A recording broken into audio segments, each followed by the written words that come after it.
One thing I want to make very clear is, like, I just want to be the most subscribed to channel. Yes, I have a lot of people helping me, but at the end of the day, I started this channel. So YouTube's front page boy is now getting called out by his own community on multiple different things. So this all happened mostly after Chris got called out for being a creep, which if you're unaware, I made a video on. And after people found out that MrBeast knew about Chris this whole time and basically defended a PDF file, they decided to dig up some things about him. He's now getting called out for faking his YouTube videos. And the sad thing is, there is quite a lot of evidence against him, mainly from one of his own ex-employees who've made a whole hour-long video about it. So starting off with his heavy use of CGI in his videos that he uses nowadays. But this train track is CGI, these bus wheels are CGI, this explosion is fake, this shredder is CGI, this car is digitally lifted, this pit is fake, this guy is fake, this raccoon is a paid actor, this island cost more than $1, this city is not abandoned, these buildings are CGI, but it's not your only way out. You can literally get an Uber to the airport for $20. That's not a lurker. It's just a guy. This whole room is fake. Now, of course, this could be defended as being used to enhance the visual experience and help the viewer better visualize what the video is talking about. But this kind of falls flat when the CGI is clearly being used for things that never happened, like an explosion or a car flying. Another piece of evidence is that the new character called Mac that MrBeast supposedly found and invited to be in a video to do a challenge. But the thing is, Mac is basically an industry plant and is now an employee for MrBeast,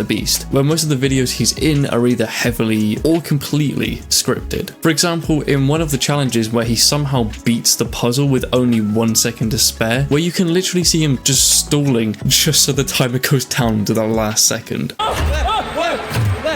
You can just jump. One time. Jump.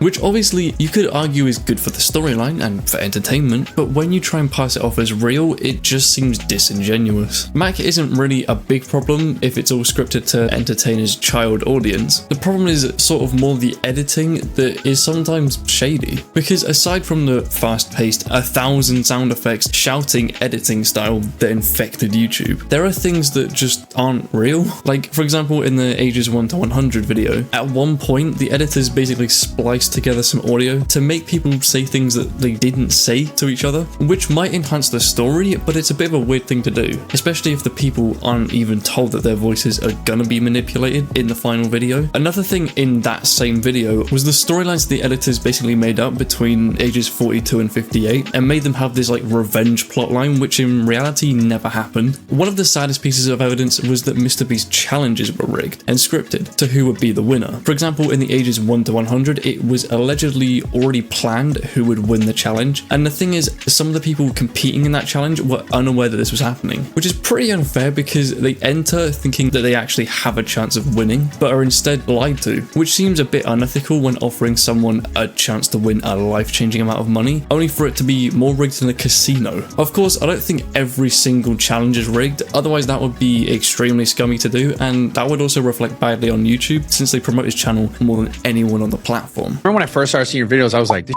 gotta be fake. It's direct correlation. The more I spend, the more people think it's fake. I'm almost incentivized to make it 100,000 because when I go above 100,000, people just don't think it's possible that a YouTuber could have that kind of money. I've reached the line where I actually have to dial back my content sometimes. And guess what? We're still not done. There's even more evidence. The random subscribers he claims to bring into his videos to compete in a challenge are not random at all. In fact, none of them are from outside of North Carolina, which is where he's from. He even had his girlfriend be one of the contestants, so I really don't see how that's random. Plus, I think it would be better to do some genuine random subscribers because then you would get different people from around the world who are possibly from poorer countries who need and deserve the money more than these fake random people. Because entertainment is one thing, but claiming to be changing lives and being generous to less fortunate people is another. Although I'm not going to discredit the fact that he helped build wells and homes for people, and I don't see that being fake because that would honestly be going too far. And I don't think Jimmy is that much of a scumbag as to go